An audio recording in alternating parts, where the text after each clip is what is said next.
What's going on at Leicester? Of course, you guys have seen the title, and today we're talking about Brendan Rodgers and why I particularly think that he should be sacked.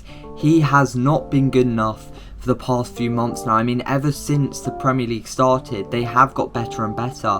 But, they've really dropped off. The last couple seasons, at least the last 3 seasons, we've been seeing them consistently challenge for top 4. I mean, I remember 2 seasons ago, it was down to the last day when we actually played Leicester as a Manchester United fan to see who would get top 4, and luckily we beat them. Right now we're not seeing that from Leicester. They used to pride themselves in their defensive stats, but it's gone off the rails at the club. I really don't know what's happening. I mean, they're currently sitting in 11th place right now. Not good enough. Not good enough. We're not even in the first half. We're in the second half of the season, and we're seeing Leicester not even be in the top 10.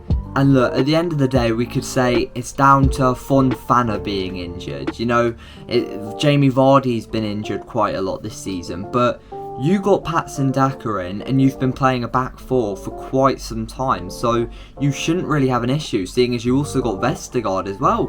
Leicester fans, you love Brendan Rodgers, and I think if I was a Leicester fan, I'd love him as well. But it's past the Dean Smith point for Aston Villa. I mean, we look at Aston Villa, they got it over and done with. They saw they weren't having good form with Dean Smith. They saw he wasn't doing much with the new signings. Got him out. Out you go. And that's what they've got to do with Brendan Rodgers, because in my opinion, Brendan Rodgers has had a far worse form recently than when Dean Smith actually got sacked by Aston Villa. Just cut your losses. Cut your losses. Get a decent manager in. Even an interim manager, I think, would do a better job than them. You can't lose 4-1 to Nottingham Forest with the Leicester side. And just finish the season. Find a great manager. Get a couple players in. There you go. Leicester revamp. One thing I did want to talk about as well were the results. 4-1 Nottingham Forest. I said that. How? Look, I can't talk as a United fan. We lost to Middlesbrough. Yeah, Middlesbrough on pens.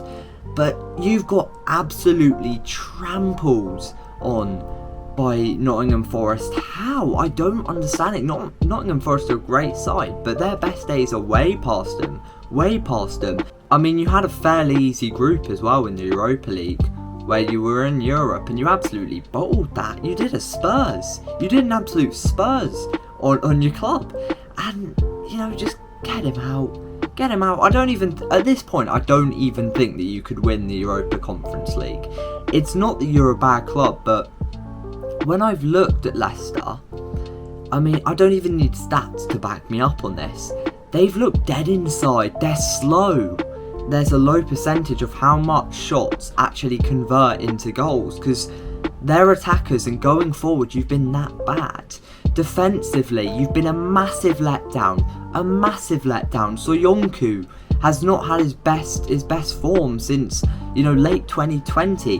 Jan Vestergaard has even played for the club. I mean, that's an ongoing myth. What happened to Jan Vestergaard? I do want to say this. I know Brendan Rodgers not watching this. He's definitely not watching this. So I'm not sugarcoating this or anything, but I genuinely do think that Brendan Rodgers is in that tier between, good manager and between the world's best. And I mean, I back myself on that. But right now, you've got to do what's best for the club. He's built a great squad. You've got players like Tielemans. He's signed so many great players. He's not using his assets. And once you find that out in a club, Manchester United, we had to do that with Ole. We signed some great players. Jadon Sancho, Rafa Varane, Cristiano Ronaldo. And they may have all been great signings, and we've shown that, but he wasn't using the whole squad as a unit. We just didn't look great as a team, and that's what I'm seeing with Leicester. So just cut your losses, get him out.